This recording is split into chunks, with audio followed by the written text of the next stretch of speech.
बाकी दोनों राष्ट्रीय पार्टियों में आज तक ये कहा कि सदस्य बनो और अपने नेताओं की दरियां बिछाओ। तो कहीं ऐसा तो नहीं कि चुनाव होने के बाद में, चुनाव के नतीजे आने के बाद में हनुमान बेनीवाल जो आपकी पार्टी के सुप्रीमो हैं वो वापस से फिर भारतीय जनता पार्टी को अपना समर्थन देते हैं? ऐसा कुछ नहीं है, ये सारी काल्पनिक बातें हैं। मैं कह दिया ना कि हमारा प्रयास जो है वो किसान की जो राजनीति है और जो जवान की राजनीति है, वो राजनीति सत्ता के शिखर पर हम लोग कैसे पहुंचे उसको लेकर हम लोग राजस्थान के अंदर प्रयास करें। पहला तो ये कि राष्ट्रीय लोकतांत्रिक पार्टी क्या किसी दूसरे संगठन से गठबंधन करने के लिए तैयार रहेगी? कह दिया ना पहले ही, हमारी समान विचारधारा के जितने छोटे दल हैं जो कांग्रेस और भारतीय जनता पार्टी हरियाणा में अपनी महत्वपूर्ण भूमिका निभाएं, उनके साथ हम मिलकर चुनाव लड़ेंगे राजस्थान का। और एक लास्ट सवाल आपसे ये है कि जो भारतीय जनता पार्टी या कांग्रेस के जो वरिष्ठ जो बड़े नेता हैं वो राष्ट्रीय लोकतांत्रिक पार्टी को पार्टी नहीं मानते हैं, किस तरीके से देखते हैं आप इसको?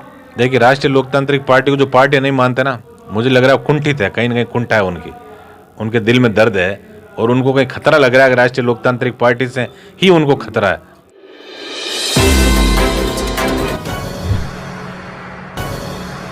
जय हिंद, जय भारत दोस्तों, बहुत बहुत स्वागत है आपका सीकर 23 न्यूज़ चैनल में। अभी हम मौजूद हैं सीकर के बद्री विहार में। बद्री विहार में जो है वो राष्ट्रीय लोकतांत्रिक पार्टी के खियूंसर से विधायक नारायण बेनीवाल यहाँ पहुँचे हैं, अपने कार्यकर्ताओं को संबोधित कर रहे हैं।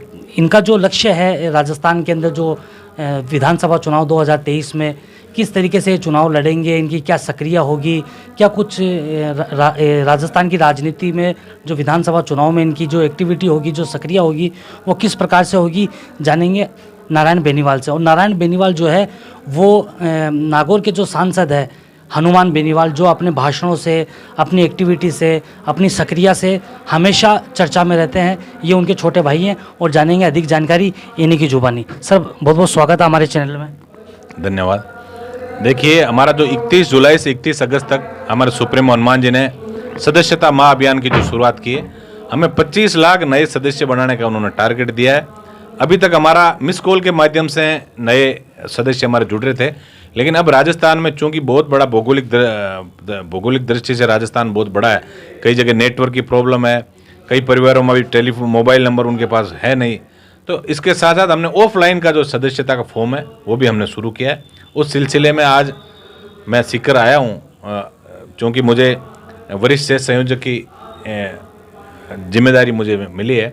हमारा ये प्रयास है कि हनुमान जी ने जो हमें 25 लाख का टारगेट दिया है उससे कम से कम दुगुने यानी 50 लाख नए सदस्य जो है हम 31 अगस्त तक राष्ट्रीय लोकतांत्रिक पार्टी में जोड़ें। और ये राजस्थान के किसान और जवान के लिए सबसे भाग्य की बड़ी बात है कि पहली बार किसी नेता ने ये सोचा कि मेरे जो कार्यकर्ता हैं उनको मैं सदस्यता से सत्ता की ओर लेके जाऊंगा। उन्होंने स्लोगन दिया, सदस्यता से सत्ता की ओर।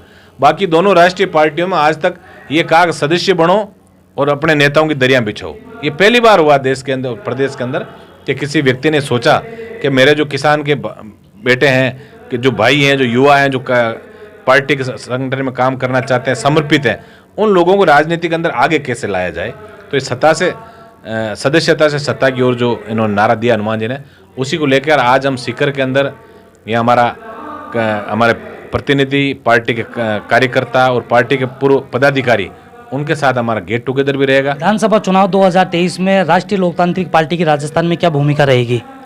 बहुत बड़ी भूमिका रहेगी, बहुत बड़ी भूमिका रहेगी निश्चित रूप से इस बार, क्योंकि पिछली बार का यदि हम चुनाव देखें तो तीसरे मोर्चे को 80 लाख के करीबन पिछली बार वोट मिले थे और नए जो सदस्य जो जुड़ गए कम से कम 70 लाख नया सदस्य जो है राजस्थान का, जो नया जो युवा जो वोटर बना है, उसके मन के अंदर व्यवस्था परिवर्तन की बात है।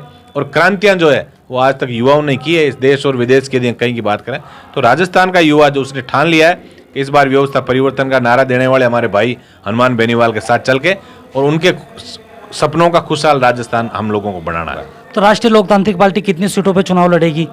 हमारे सुप्रीमो पहले ही घोषणा कर चुके हैं, भारतीय जनता पार्टी और कांग्रेस के अलावा जो हमारी समान विचारधारा के छोटे दल हैं उनके साथ मिलकर और राजस्थान की 200 विधानसभा सीटों में हम लोग चुनाव लड़ेंगे। तो कहीं ऐसा तो नहीं कि चुनाव होने के बाद में, चुनाव के नतीजे आने के बाद में हनुमान बेनीवाल जो आपकी पार्टी के सुप्रीमो हैं वो वापस से फिर भारतीय जनता पार्टी को अपना समर्थन देते हैं? ऐसा कुछ नहीं है, ये सारी काल्पनिक बातें हैं।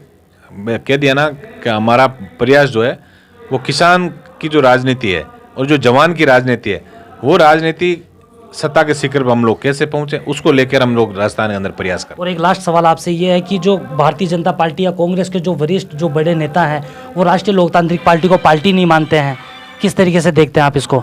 देखिए, राष्ट्रीय लोकतांत्रिक पार्टी को जो पार्टी नहीं मानते ना, मुझे लग रहा है कुंठित है, कहीं ना कहीं कुंठा है उनके दिल में दर्द है और उनको कहीं खतरा लग रहा है कि राष्ट्रीय लोकतांत्रिक पार्टी से ही उनको खतरा है। बाकी तो नेता पार्टी माने नहीं माने उससे क्या फर्क पड़ता है, पब्लिक ने माना है ना, पब्लिक ने आशीर्वाद दिया, वोट दिए, 3 विधायक बनाए, 1 सांसद बनाया। और राजस्थान के अंदर 75 वर्ष देश की आज़ादी के बाद पहली बार राजस्थान में क्षेत्रीय दल बना और उसको मान्यता मिली चुनाव आयोग से, तो पब्लिक ने मान लिया ना। नेता माने नहीं माने, कांग्रेस भारतीय जनता पार्टी के नेताओं से हमें सर्टिफिकेट थोड़ा ही लेना, हमें तो सर्टिफिकेट जनता जनार्दन से लेना है और उनका पूरा आशीर्वाद राष्ट्रीय लोकतांत्रिक पार्टी के साथ है। तो ये थे हमारे साथ में खींवसर से विधायक नारायण बेनीवाल। आपने सुना इनको, हनुमान बेनीवाल के छोटे भाई हैं, विधायक हैं।